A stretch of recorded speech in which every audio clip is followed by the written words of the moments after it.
horta waxaan waa avocado. Haddaa rabti inay bislaatay ogaatay saas u riix meeshaas ay kasoo baxdo. Hadda dib hadday u noqoto waa bislaatay. Waa inay bisishahay. Waxaan ka sameynaa cabitaan aad u macaan. Hadda ka horna saddex cabitaanan kasoo sameeyay oo midka kale ka duwan yahay.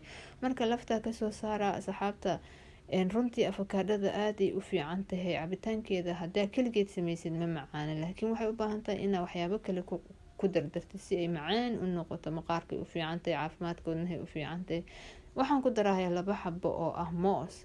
sidoo kaleeto waxay u fiican tahay caafimaadka wadnaha, dufanka ku jira aad u fiican yahay, xataa dadka kolestaroolka qaba u fiican yahay. qaado weyn oo caano boora baan ku darayaa, sidoo kale qaado weyn oo kareemka lagu daro keegaga aan ku dara, caano iyo baraf waa ka buuxinaysaa. kaale iska arag, malab baa ku daray, meeshaan malabka uga darayaa saxaata sokor ah uga daray.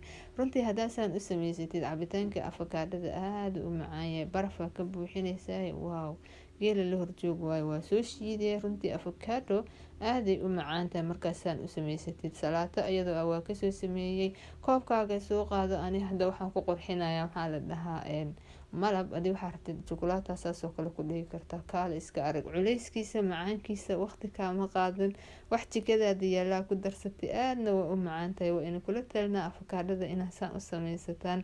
asxaabta qaaliga isnafaqeeya, waxaa lagu jiraa 10 beri oo barakeysneed oo soonkiina si xoog idinku noqdo. asalaamu calaykum waraxmatullaahi